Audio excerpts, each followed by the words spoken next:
नमस्ते बच्चों। आज हम लोग कक्षा 8 का दूसरा पार्ट ईदगाह का प्रश्न उत्तर पढ़ेंगे। पहला प्रश्न है, ईद के दिन अमीना क्यों उदास थी? उत्तर है, ईद के दिन अमीना अपनी गरीबी और बेसहारापन के कारण उदास थी। वह सोच रही थी कि अपने अनाथ पोते को ईद के अवसर पर मेला कौन ले जाएगा। ईदगाह घर से काफ़ी दूर था। उसके पैरों में चप्पल तक नहीं था। पैसे उसे कहाँ से देगी? प्रश्न 2, हामिद मिठाई या खिलौने के बदले चिमटे का चयन करता है, क्यों? उत्तर, हामिद मिठाई या खिलौने के बदले चिमटे का चयन करता है क्योंकि चिमटा को देख मेले में भी उसे अपनी बूढ़ी दादी अमीना की याद आ गई। रोटी सेकते समय उसकी दादी की उंगली जल जाती थी। उसने सोचा, मिठाई और खिलौना क्षणिक है, परंतु चिमटा हमेशा रहेगा और दादी भी दुआएं देगी। प्रश्न 2, मेला जाने से पहले हामिद दादी से क्या कहता है? उत्तर, मेला जाने से पहले हामिद दादी से कहता है कि तुम डरना नहीं अम्मा, मैं सबसे पहले आऊँगा, बिल्कुल न डरना। प्रश्न 4 है, मेला में चिमटा खरीदने से पहले हामिद के मन में कौन कौन से विचार आए? वर्णन कीजिए। मेला में चिमटा खरीदने से पहले हामिद के मन में खिलौना खरीदने तथा मिठाई खाने का विचार आया, लेकिन उसके पास पैसे कम थे, इसलिए वह इन चीज़ों का विचार छोड़ दिया। उसे चिमटा दिखाई पड़ा। उसे देख याद आया कि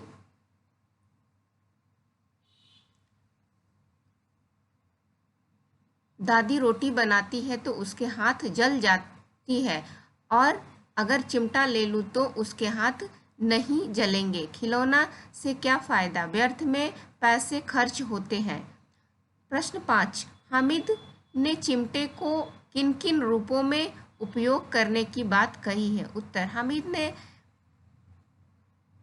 हामिद ने इस चिमटे को बंदूक, मंजीरे, फकीर का चिमटा तथा बहादुर शेर के रूप में उपयोग करने की बात कही है। प्रश्न 6, हाँ, ईदगाह कहानी आपको कैसी लगती है? इसकी मुख्य विशेषताएं बतलाइए। उत्तर, ईदगाह कहानी मुझे अच्छी लगती है। इसकी मुख्य विशेषता यह है कि इसका कहानी हमारे वातावरण और परिवेश से जुड़ा है। यह कहानी बाल मनोविज्ञान पर आधारित है। इसकी भाषा शैली भी सरस और सजीव है। इस कहानी का हमारे व्यवहारिक जीवन के साथ सीधा संबंध है। प्रश्न 7, चिमटा देखकर अमीना के मन में कैसा भाव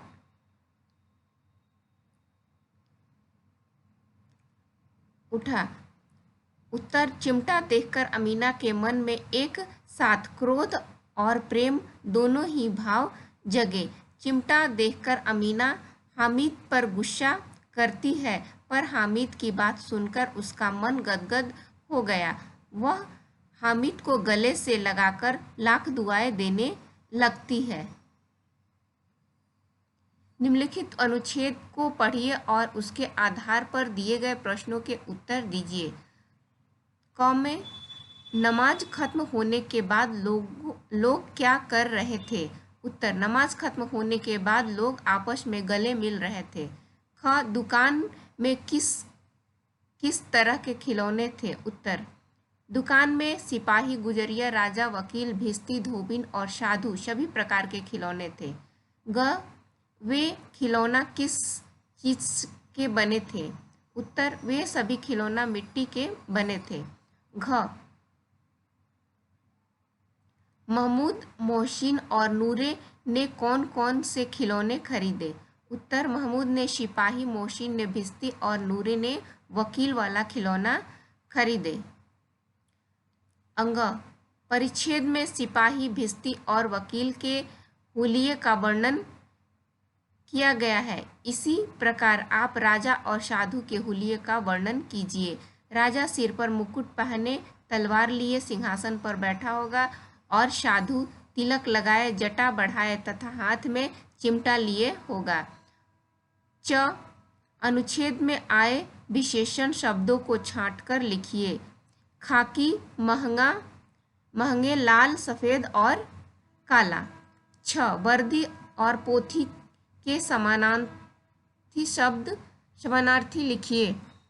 तो वर्दी का पोशाक और पोथा का किताब। पाठ से आगे महमूद, मोहसिन, नूर और हामिद में किसका चरित्र अच्छा लगा? कारण बताइए। इन सभी में हामिद का चरित्र मुझे अच्छा लगा क्योंकि वह निर्लोभी, उदार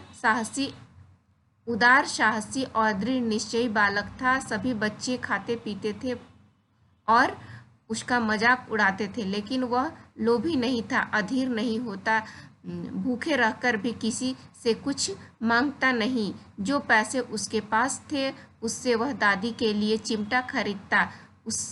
उससे उसकी उदारता तथा दृढ़ निश्चय का पता चलता है।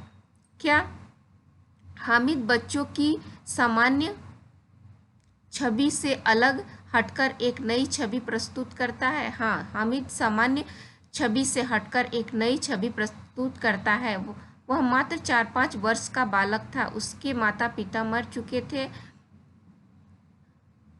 सभी बच्चे खिलौने और मिठाई खरीदते हैं, तभी तो सभी बच्चों ने खरीदा। लेकिन हामिद बच्चा होते हुए भी एक वयस्क की भांति सोच विचार कर अधिक जरूरी और उपयोगी अपनी दादी के लिए चिमटा खरीदता है।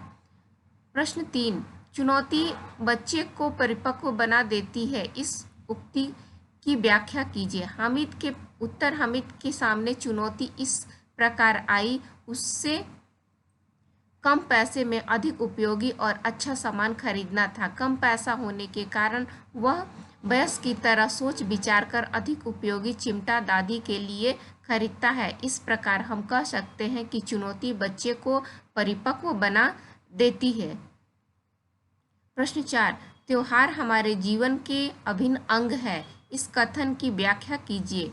उत्तर, त्योहार के आने पर हम अत्यधिक उत्साहित होते हैं। सभी अपने सारे गम भूलकर एक दूसरे से मिलते जुलते हैं, योजना अनुसार कार्य करते हैं। त्योहार हमारे जीवन में एक नई उमंग, एक नई आशा का संचार करते हैं।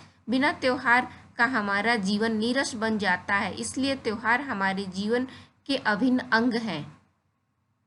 व्याकरण से वाक्य में प्रयोग कीजिए। रंग जमाना। हामिद का चिमटा 3 पैसे में रंग जमा दिया। गदगद होना। हामिद की बात सुनकर अमीना गदगद हो गई। भेंट चढ़ना। हामिद के पिता हैजे की भेंट चढ़ गए। बाल न बांका होना। सभी के खिलौने मिलकर मेरे चिमटा का बाल बांका नहीं कर सकते। अंग, पैरों में पर लगना।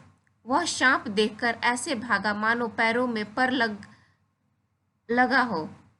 च, कुबेर का धन मिल जाना।